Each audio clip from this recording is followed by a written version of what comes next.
मुंबई के जिस आजाद मैदान में ये खिलाड़ी चौके छक्के मारता था, अनगिनत रिकॉर्ड्स बनाता था, उसी मैदान के बाहर शाम को ये चाट और पानी पूरी की दुकान लगाता था। वो तमाम खिलाड़ी जो दिन भर इसकी तारीफ करते थे, इसकी बल्लेबाजी के मुरीद होते थे, वो शाम को इसकी दुकान पर गोलगप्पे खाने आया करते थे। आसान नहीं है यशस्वी जायसवाल बनने की कहानी। यूपी के भदोही में एक गरीब या मध्यम वर्गीय परिवार में जन्मे यशस्वी, जिनके पिता आज भी एक पेंट की दुकान चलाते हैं, जो 10 साल की उम्र में क्रिकेटर बनने का सपना देखता है, लेकिन आर्थिक तंगी ऐसी होती है कि लगता नहीं सपना पूरा हो पाएगा। जैसे तैसे मुंबई आता है, रिश्तेदार के यहां रहने का बहाना खोजता है, लेकिन रिश्तेदार के यहां इतनी जगह नहीं होती है कि उसे रहने की जगह मिल जाए। शर्त होती है परिवार से कि तबेले में काम करना पड़ेगा, सुबह उठकर दूध बेचना पड़ेगा और उसके बाद जाकर मैदान में प्रैक्टिस कर सकता है। यशस्वी इस बात को मान लेते हैं, लेकिन एक रोज तबेले वाला उन्हें वहां से भगा देता है।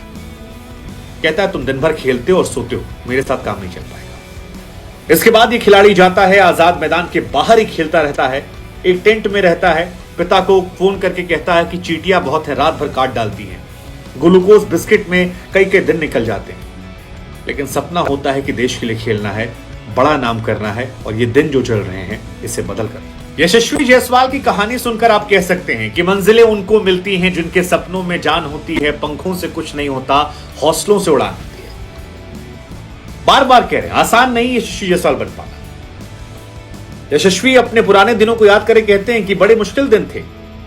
जो खिलाड़ी दिन भर आपके मुरीद होते थे, शाम को जब आपको पैसे देते हैं कि ये 10 रुपए के गोलगप्पे खाए हमने, तो आसान नहीं होता है।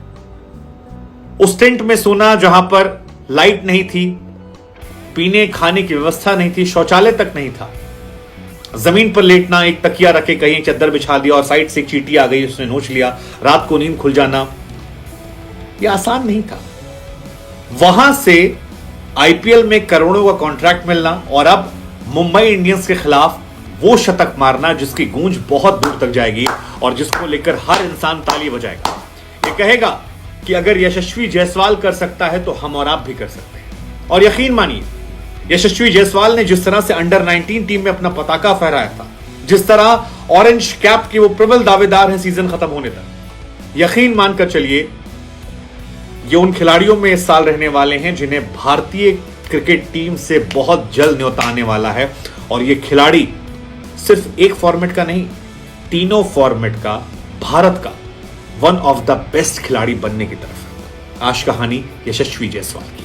62 बॉलों में 124 रन यशस्वी जायसवाल ने बनाए, 16 चौके थे, 8 छक्के थे। लग ही नहीं रहा था आउट हो पाएंगे, क्योंकि जो आउट भी हुए वो अभी भी कईयों को लगता है कि नो बॉल थी। लेकिन उस मैच से हटकर बात करते हैं इनके बारे में। केवल 11 साल इस लड़के की उम्र थी जब इसने यूपी के भदोही से मुंबई जाने का सपना देखा। इसे लगा कि मुंबई जाएंगे तो वहां से खेलना आसान हो जाएगा, और किसी ने बताया था और वो जिद पापा से पाली। इनके पिता कहते हैं कि मोंटी, इनके घर का नाम आपको बता दें मोंटी है, कि मोंटी को लेकर मेरे सारे रिश्तेदारों ने कहा कि मत भेजिए, लड़का बर्बाद हो जाएगा। 11 साल इसकी उम्र है, थोड़ा पक जाने दीजिए, थोड़ा बड़ा हो जाने दीजिए। हम लोग गरीब थे, खाने पीने के पैसे नहीं थे, लेकिन उसके बाद हमें यह एहसास हुआ कि अगर सपना पूरा करना है तो कुछ कड़े फैसले लेने पड़ेंगे। और यह कड़ा फैसला था कि महज 11 साल की उम्र में साल 2013 में हमने अपने बेटे को भेज दिया मुंबई। उसके बाद तो रिकॉर्ड की बौछार है। 17 साल की उम्र में विजय हजारे ट्रॉफी में दोहरा शतक, अंडर 19 में, हमने आपको सब बताया। लेकिन वहां से जब ये पहुंचते हैं मुंबई, तो एक रिश्तेदार के यहां रहने की बात होती है, लेकिन वो घर इतना छोटा होता है कि वहां पर रहा नहीं जाता। मां को फोन करते हैं। इनकी मां ने भी बाद में कई इंटरव्यूज में बताया कि बच्चे ने कभी जिंदगी में खिलौनों को जिद नहीं की, सिर्फ इतना कहता था कि सपना पूरा करना है, साथ दे दो, सबकी जिंदगी बदल दूंगा, घर वालों की दुनिया बदल दूंगा। यशस्वी जायसवाल 11 साल की उम्र में मुंबई पहुंचे, 6 महीना तकरीबन अपने रिश्तेदार के यहां रहे, सब कुछ ठीक चल रहा था, रोज सुबह उठकर जाया करते थे खेलने। लेकिन फिर एक दिन रिश्तेदार और इनको एहसास हुआ कि वो घर बहुत छोटा है और यहां से हमें जाना पड़ेगा मैदान में।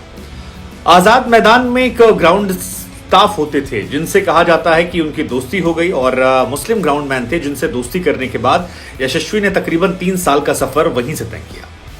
शुरुआत में जैसा कि हमने आपको पहले बताया कि एक तबेले में काम करने लगे, तबेले में वो रहते थे, सुबह उठकर दूध बेचने काम होता था, उसके बाद आप अपना क्रिकेट खेल सकते थे। लेकिन एक रोज यशस्वी शाम को लौटते हैं तो तबेले वाले ने उनका सारा सामान उठाकर बाहर फेंक दिया और कहा, यार तुम मेरे किसी काम के नहीं हो, तुम क्रिकेट ही खेल लो। यशस्वी हताश, परेशान, निराश होते हैं। इसके बाद वो जाते हैं फिर आजाद मैदान के बाहर। ग्राउंड मैन जो हैं वो उनकी मदद करवाते हैं और बाहर उनके लिए टेंट लग जाता है। लेकिन टेंट को लेकर कहा जाता है कि उनके सामने शर्त रखी गई थी कि आप अगर अच्छा खेलोगे तभी आपको यहां रहने का मौका मिलेगा। लेकिन उस टेंट में ना बिजली थी, ना पानी थी, और जैसा हमने आपको शुरुआत में बताया कि कई सारी परेशानियां थी, जिसमें चींटियों काटना और बहुत सारी समस्याएं उनको सबको सामना करते हुए। साथ ही टेंट में खाना बनाने की जिम्मेदारी भी यशस्वी की थी। तो ये तमाम चीजें जो हैं इन्होंने उस बीच में की। पैसे कमाने के लिए कई तरह काम किए, जिसमें एक काम था गेंद को खोज खिलाना। किसी ने शॉट मारा, गेंद गायब हो गई, बाहर जाओ, दौड़े, खोज खिलाओ, दिन भर करो, पैसा मिल जाए। यशस्वी ने वहां पर कई तरह की नौकरी की, जिसमें एक नौकरी थी गेंद खोज लाने की, दूध वाले के यहां काम करने की, और एक नौकरी थी चाट और गोलगप्पे बेचने की। यशस्वी भी अपने कई इंटरव्यूज में बताते हैं कि बड़ी एम्बैरेसमेंट महसूस होती थी कि जिनके साथ आप खेलते हैं वही आपको बाद में आकर पैसे देते हैं और बड़ी परेशानियां होती हैं। लेकिन कहते हैं ना, किस्मत जो है वो बहादुरों का साथ देती है, और किस्मत ने साथ दिया यशस्वी जायसवाल का। कैसे साथ दिया? यशस्वी जायसवाल गेंद खोजने काम करने लगे थे बाद में, और जितनी गेंदें जाएं उसको ढूंढ लाया करते थे। ये सिलसिला चल रहा था, तभी एक रोज एक व्यक्ति हैं ज्वाला सिंह नाम के, उनकी नजर पड़ जाती है यशस्वी जायसवाल पर। वो यशस्वी के पास आते हैं, पूछते हैं कहां के रहने वाले हो? यशस्वी कहते हैं कि मैं भदोही का रहने वाला हूं। ज्वाला सिंह गोरखपुर के रहने वाले थे, और उसके बाद वो उनसे पूछते हैं तुम्हारा कोच कौन सा है? तो यशस्वी का जवाब होता है, मेरा कोई भी कोच नहीं है, मैं यहां जो बड़े खिलाड़ी खेलते हैं मैं उनको खेलते हुए देखकर सीखता हूं और उन्हीं की तरह खेलना चाहता हूं। कहा जाता है कि ज्वाला सिंह को यह बात काफी टच कर गई थी, क्योंकि जब वो खेलने आए थे तब उन्हें इस तरह से मदद नहीं मिली थी, और इसके बाद ज्वाला सिंह ने ही उन्हें नए जूते, किट दिलवाई, और अपने साथ उन्होंने जो उनकी चौल थी उसमें उन्हें रहने दिया। और यहीं से यशस्वी के जीवन में कहानी जो है वो पूरी तरह बदल जाती है। यशस्वी को अब खाने के लिए पैसे थे, किट थी, और सिखाने के लिए एक गुरु मिल गया था। अपने तमाम इंटरव्यूज में यशस्वी जायसवाल ज्वाला सिंह की तारीफ करते थकते नहीं। वो कई बार कहते हैं कि मेरे लाइफ में जो सबसे बड़ा इंपैक्ट आया है वो ज्वाला जी की वजह से आया। और कई इंटरव्यूज में यशस्वी जायसवाल तो उन्हें अपना कहते हैं कि मैं उनका अडॉप्टेड बेटा हूं, जिसने मुझे अडॉप्ट कर रखा है। लेकिन ज्वाला सिंह का आना यशस्वी के जीवन में नए नए रास्ते खोलने लगा था, और उसके बाद यशस्वी को दादर यूनियन क्लब ज्वाइन करवा दिया गया। यशस्वी वहां से दिलीप वेंकसरे क्लब में खिलाड़ी के तौर पर खेलना शुरू कर देते हैं, और यहीं से यशस्वी को फिर इंग्लैंड भेज दिया जाता है। आप सोचिए, जो बाहर पानी पूरी बेच रहा था वो इंग्लैंड जा रहा था। यशस्वी अंडर 19, अंडर 16, अंडर 23 खेलते हैं। विजय हजारे ट्रॉफी में 200 रन बनाने वाले सबसे कम उम्र के वो खिलाड़ी बने, जब 17 साल की उम्र में उन्होंने दोहरा शतक मार दिया था। और तब ये खबर जो है ये चारों तरफ फैल गई थी कि यार कोई एक खिलाड़ी है जो शिखर धवन की तरह खेलता है, उसी तरह पागलपन है, उसी तरह हेयर स्टाइल है, और काफी ज्यादा उनकी तारीफें जो है होने लगी। इसके बाद राहुल द्रविड़ की इन पर नजर पड़ती है। अंडर 19 वर्ल्ड कप में आपको याद होगा, उस टाइम राहुल द्रविड़ तमाम नए खिलाड़ियों को तराश रहे थे, मौके देते थे, उन्हें खिलाते थे, सिखाते थे, और अंडर 19 में उनकी प्रतिभा को राहुल द्रविड़ ने खूब निखारा। उन्होंने भी जबरदस्त परफॉर्मेंस की। अंडर 19 वर्ल्ड कप उस साल जब भारत ने जीता था तो उसमें यशस्वी छाए हुए थे, और तभी नाम हो गया था कि इस खिलाड़ी में कुछ तो खास है। इसके बाद 2020 में आईपीएल में राजस्थान रॉयल्स ने 2 करोड़ 40 लाख में इन्हें खरीदा, और बाकी कहानी आप सब जानते हैं। अंडर 19 वर्ल्ड कप में यशस्वी जायसवाल उन खिलाड़ियों में थे जिन्होंने 4 या 5 अर्धशतक मारे थे, 400 के ऊपर रन बनाया था, और वहीं से इनकी काबिलियत जो है वो लोगों को दिखने लगी थी।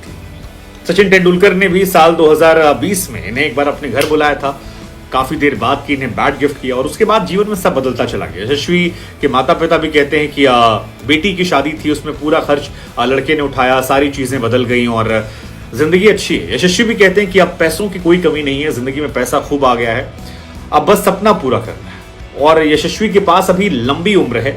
जिस तरह की वो बल्लेबाजी कर रहे हैं आज, खासतौर पर जोफ्रा आर्चर को जिस तरह से उन्होंने पीटा, एक बहुत बड़े बल्लेबाज की काबिलियत उनमें नजर आ रही है। और कुछ खिलाड़ी मेंटली बहुत टफ होते हैं। सीएसके के खिलाफ भी जब यशस्वी ने रन बनाए थे तब सबने बहुत तारीफ की थी, कहा था कि यार, धोनी ने इनफैक्ट तारीफ की थी, कहा था कि ये यार मेंटली बहुत टफ खिलाड़ी है। और यशस्वी खुद कई बार कह चुके हैं कि धोनी और विराट उन्हें काफी गाइड करते रहते हैं और उसका उन्हें बहुत फायदा मिलता है और उनसे काफी सीख रहे हैं। अब यशस्वी के पास सब कुछ है, सिर्फ काबिलियत को निखारना है। लेकिन ये कहानी हमें आपको सिखाती है, मंजिलें मिल ही जाती हैं भटकते भटकते, गुमराह वो हैं जो घर से नहीं निकलते। इस कहानी की सीख यही है कि यशस्वी कर सकते हैं तो हर कोई कर सकता है। बस वो दृढ़ संकल्प, वो निश्चय, वो पागलपन, वो जुनून, वो जो अर्जुन की तरह एक लक्ष्य दिखता है ना, वो होना जरूरी है। यशस्वी में है